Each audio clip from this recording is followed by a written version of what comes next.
Hey, y'all, Coast to Coast podcast coming at you, emergency edition. You know how it goes. If there's news to be broken, we're taking a bat to it. And right now, we're breaking news. I'm Joey Powell. With me is the guy who's really the kind of the hamster in the wheel that's powering this whole thing. Sherrell McMillan. We are brought to you by Johnny T-shirt and Congruity. Sherrell, we're coming to these folks with a new emergency pod because Cade Tyson, a small forward from Belmont over in the Missouri Valley Conference, is transferring to North Carolina. Small forward, 6'7", 205. He's actually from Matthews, North Carolina, just outside of Charlotte, which if you're basically west of Greensboro, everything's just outside of Charlotte these days. But I want to hit you first and just say, hey, how did this come about? It's one of those situations where I think when you know something in your heart, you want to act on it. But I think parents always tell you this, and guardians and people you trust, advisors, like, hey, don't rush into anything. Take your time, see what's out there, explore your options, and then if you come to a decision that was the same as it was before, then go for it. I think that's kind of the way it played out with Tyson, in that North Carolina was a school that we had heard for some time he has some affection for, that he really liked and was very interested in once he hit the portal. However, uh, when you hit the portal, especially someone who is 6'7", Joey, and who can shoot, and you can shoot 50% from three in conference play, you're going to get a lot of suitors. You're going to get a lot of attention. So what may have been initially kind of a slam dunk, so to speak, for UNC, lasted a little bit longer because Tyson did get really good, high major attention. Duke called him, Kentucky called him, Kansas called him. Obviously, Tennessee, who was essentially the other finalists, called him.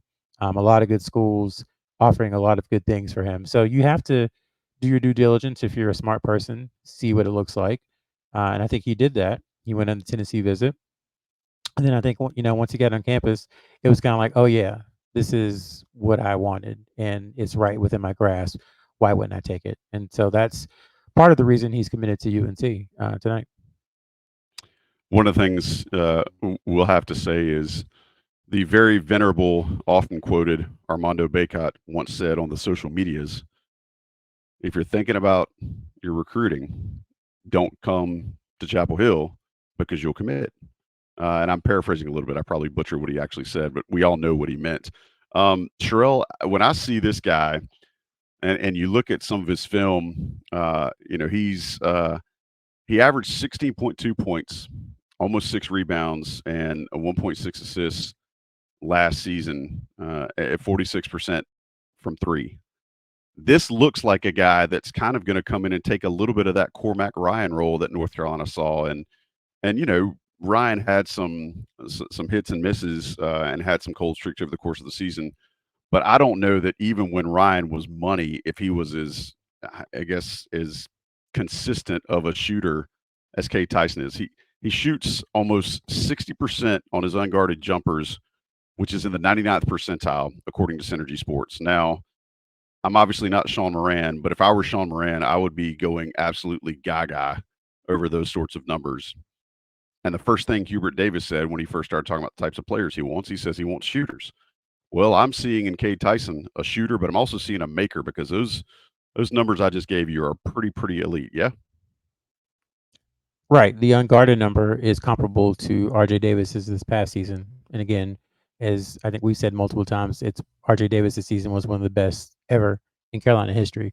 So that tells you the kind of skill that Tyson has. Obviously, taking a step up is going to provide more athletic defenders, tougher defenders, faster defenders, stronger defenders. But usually, shooting is one of those things that kind of translates regardless of division you're in or regardless of conference. And I think it will with him, mostly because of, if you start to look at the way North Carolina is built with some of the pieces that are either announced coming back or we expect back, then there should be a lot of space for him to be able to get, wide open looks. I mean, there weren't, all due respect to, his point guard Gillespie and his center Dia, I believe is his name, you know, there weren't the caliber players that North Carolina had last year on Belmont's team. And so it would stand to reason that more attention on other players at the ACC level will allow Tyson, a lot of open looks. And I think one thing we do have to be careful on, and I'm trying to be very cognizant of it this year as opposed to previous years, is kind of already just nailing home shooter, shooter, shooter, shooter, shooter, shooter, shooter, because players are more than just shooters. And I think it probably bothered Cormac Ryan a little bit It that bothered Hubert for the Davis about Cormac Ryan, that's for sure. right, for the whole offseason. We say, "Oh, he's a shooter. He's a designated shooter. He's in there to shoot." And then inevitably, when he goes through a slump, we're like, "Well, can he shoot? Is he a shooter?" And I think that was probably a little unfair to him, just the expectations of shooter, shooter, shooter that were, given by a lot of people credibly, but also, um, kind of not ignoring, but not taking a while to see some of the other things that he brought to the team. So I'd caution people in that, yes, Cade Tyson is an elite shooter. That's probably the primary reason that North Carolina is recruiting him, along with his fit on the roster. But I'm sure he brings more to the table from what we've seen. He brings more to the table. He's got good size, so he should be able to rebound pretty well. I think right now, you're talking about him more as a three, more on the wing. If you listen to or read the interview we did with another player who North Carolina was recruiting, it seemed like they were kind of setting it up as one of these two players is going to come in and really vie for the starting wing spot.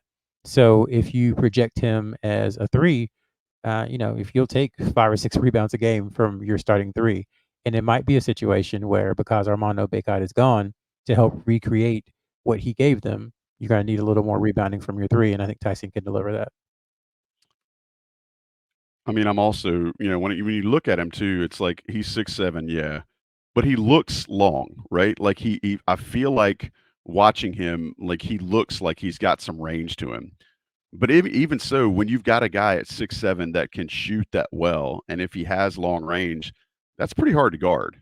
And I'm not saying he's got a great back down game or he's a great post up player or anything like that, but 6'7" with range that can shoot from deep is pretty much a shoe in for positive contributions at this level. Would you say? I would think so. I mean, there's a very, very high floor for Tyson at UNC, I would say, just because, like you said, again, 6'7" with great shooting numbers, who is built, like a college player. He has spent 2 years at Belmont. Kind of a late bloomer, you would say. Not a lot of great offers coming out of high school down here in Union County. He's a Union County fella, so I always like to root Fella. on the Union County fella. Now that I'm a Union County resident, I like to root him on. But he didn't have a ton of offers coming out of high school, and he's really built himself into a really good player. I mean, there was talk last year in the offseason that he could be one of those sleeper second round NBA draft pick type players. Mm. Now, obviously, he came back and he's going to be in school another year, but he does have 2 years of eligibility remaining, which I think is a big thing. Obviously, rosters are year to year, but just the fact that he has it is big for North Carolina because they can start to say, well, if we're able to keep him, then that allows, say a Drake Powell to do this or any Jackson to do that. I think it's just a lot of versatility UNC is building into its roster thus far, in the portal season with some of the players that it has coming back and with some of the players that it's looking at. The other thing I guess I'll say I like about Tyson, Harrison Ingram, how tall is he, Joey? He is 6'7", 6'8", depending on what shoes he's got on. And Cam Johnson, how tall was he? Cam Johnson was 6'8", 6'9". Yeah, 6'8". So again, you're just talking about big guys who can do a Mhm. lot of things. And what North Carolina, I think, maybe has been missing, especially in that three kind of stretch four spot, which is what Cam Johnson played to some degree, which is what Harrison Ingram has played to some degree. Brady Minnick was almost like a more of a 5'4" than a 3'4", but that same role as a big bodied, 6'7" to 6'9" guy who can guard some bigs, but also on offense can take bigs out and make them guard on the perimeter. So he has that kind of versatility. And then again, like I said, you start thinking about some of the things that UNC will be able to do with the players that we know are going to be on the roster next year. And I think that is pretty impressive to go out and get, you know, arguably the best shooter in the entire portal that everybody wanted. And it doesn't hurt that North Carolina continues their trend of having siblings of professional players. Folks that listening to this might remember Hunter Tyson of Clemson fame, who is now he was drafted by the Nuggets. I think he's playing back and forth between Grand Rapids and Denver right now. But again, another 6'8" guy was able to kind of play that tweener role, like you just said. So it's never bad to have those sorts of genetics and that kind of lineage in your family. Sherrell, I would ask you now. So it's kind of we're not going to project minutes, but what do you think statistically you think he could realistically bring, or if there's a better way that you'd like to describe his fit? You've done a good job of setting up who North Carolina expects to have back, but what sort of fit do you think he might be able to have? So our listeners and IC subscribers can start kind of conceptualizing where he may plug in or how Hubert Davis may use him. Yeah, I don't know this for sure. Obviously, this just happened. We haven't had a chance to talk to him, but the impressions I got was that he was going to go in and compete for the starting three, which, uh, Cormac Ryan played that role last year, but it wasn't. He really technically isn't a three. He was just kind of a big two guard playing a three, so that North Carolina could facilitate Elliot Cadeau and R.J. Davis in the backcourt. I think Tyson is more of a true three. The issue or the question mark I think is going to be is can he guard threes in the ACC? Guarding a four at Belmont or guarding a three at Belmont is much different from guarding a three in the ACC. You're gonna some nights you'll be guarding a 6'4" guard, and some nights you'll be guarding a 6'9" future pro. So that is to me the big question about exactly what his playing time or what his role is going to be on the team. If he can defend, then he has something that frankly, no one else has. Maybe save, well, frankly, that we know for sure, no one else on the team has right now for sure, with the way the roster is kind of shaking out. So a tall shooter, those are just they're so rare. So my thing with roster management and with playing time and all that, just talking to folks who know basketball much more than I do, they always talk about anchoring. What is the thing that anchors you to the roster? What is the thing that anchors you to playing time? What is the thing that anchors you to the starting lineup? And if he can defend, even, I, he doesn't have to be an amazingly great defender, but if he can just be competent and not get blown by, then I don't see a way in which he's not playing a lot of minutes because what he does well is just something that no one else can do at his size on North Carolina's team. And I'm going to throw out, I'm going to play a Sherrell here for a second. Cade Tyson is not a Cormac Ryan replacement. But that said, I do think if you look at how Ryan developed and became a reliable defender for North Carolina, he had a propensity to foul at times. But I think he was a much better defender than Hubert Davis and their staff thought when they were getting him out of the portal. I don't think I'm speaking out of school on that. We haven't heard that from anyone on the staff, but I would imagine that was kind of a bonus in getting him. I think you make a great point there. If Cade Tyson's able to actually come in and defend, whether it's that 6'9" future pro or the 6'4" guy, depending on who they're playing, I think that would absolutely make him indispensable and command some playing time. Do you think that this could possibly also help with a player like Drake Powell, who's coming in and maybe take some pressure off of him? I think a lot of folks expect Drake Powell to immediately come in and start. But how does having a player like Cade Tyson, who's got a couple of years on him and maybe brings a little different skill set, how does that help in practice? And it's invaluable. It helps a ton because you're seeing different things. You're seeing new looks and coming in without the pressure of having to be the guy is always a good thing, I think. There's a lot of players who have come in and they've tried to be the guy and it just didn't work. I always go back to the Caleb Love, R.J. Davis freshman year backcourt. It was exacerbated by COVID, obviously, but they didn't have anybody to show them the ropes, to tell them what college basketball was like, to tell them, that if you're on time, you're late, and if you're early, you're on time. To always get those extra reps in after practice. To come to the Smith Center on a Friday night at midnight and get shots up. They didn't have anybody to tell them that, and they also didn't have the ability to do it. I think Tyson is someone who's kind of grinded his way from small high school in outside of Monroe to a Christian school outside of Charlotte to Belmont to now North Carolina. So he kind of understands what you have to do to move up and to continue to progress. And that's never a bad thing when your young players can come in and learn from someone like that. We talk about culture and fit a lot on here, and I know it gets annoying because it's kind of pie in the sky, and a lot of teams just don't believe in it anymore. But Tyson is one of those players that he has the requisite resume that says he knows how to improve. He knows kind of how to grind, and it's gonna be really important for the young players to see. Not saying that they don't have it, but to see someone playing a similar position, a similar role, who's been in college, who's done it before, that always helps. I just think it really is in general just a great get for Hubert Davis and his staff. I know folks have been worrying about what the roster may look like next season, especially a shooter. But now you can check off that box because we talked about entering the portal season. What were they looking for? And one of the things they were looking for was, regardless of position, someone who could come in and knock down shots. And I think they've definitely found that. Excuse me, in Cade Tyson, and also just another kind of chapter in, I don't want to say relentlessness, but in how North Carolina navigates the portal. I don't know if this has been widely reported. We talked about it in the thread on the premium board, but 3 days ago, or excuse me, 4 days ago, the day before Sometime his last official, week. Yeah. yeah, I can't remember the exact day, but sometime last week, Hubert Davis and a couple of assistants flew to Nashville, which is where Belmont University is, where Tyson is transferring from, and kind of had a secret in-home visit. And those typically are, I don't know exactly when he committed. Again, we haven't talked to him or anything, but when that kind of stuff happens, usually it's kind of to seal the deal. Mhm. So just another example of Hubert Davis, and that came on the heels of his Tennessee visit.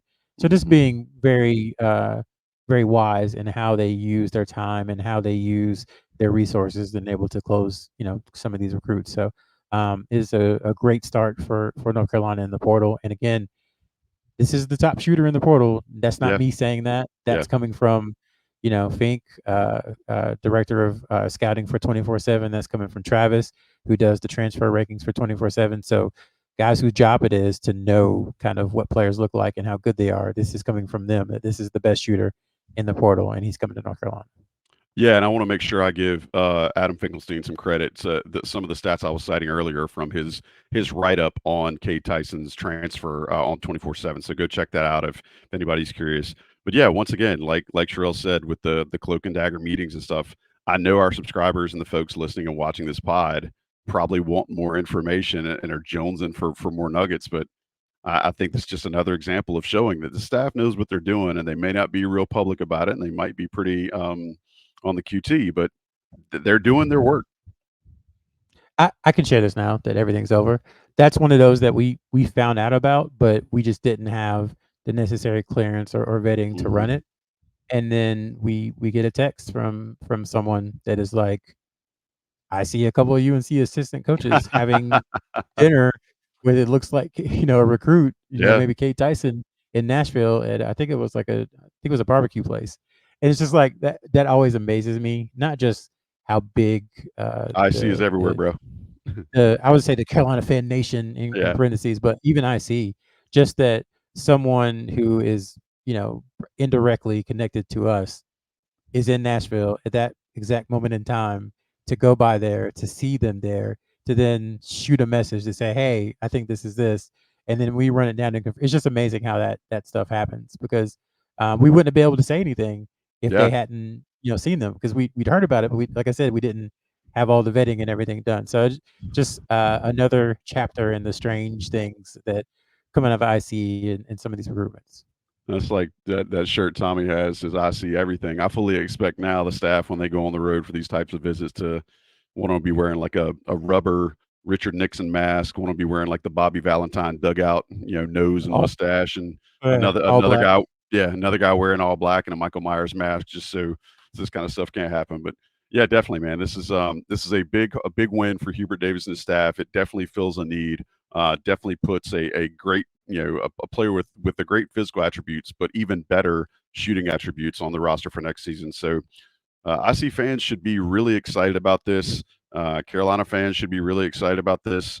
Both IC and Carolina fans are kind of one and the same. Sometimes they differentiate, but they're all big fans of Johnny T-Shirt and Congruity, who are sponsoring this podcast. We appreciate them. Check them out at johnnytshirt.com and congruityhr.com. Go to Congruity HR. You can get that free assessment at congruityhr/Tar Heels. And if you go to Johnny T-Shirt, use your premium code found on the message boards. We appreciate them for sponsoring. I appreciate Sherrell McMillan for making time on emergency edition of the Coast to Coast podcast. A shout out to John Siegley for getting this produced and out to the peeps. But y'all, we appreciate it. Again, Cade Tyson, 6'7", small forward, shooter from Belmont, coming to Chapel Hill. I'm Joey Powell. We'll talk to you next time on the Coast to Coast podcast here on InsideCarolina.com.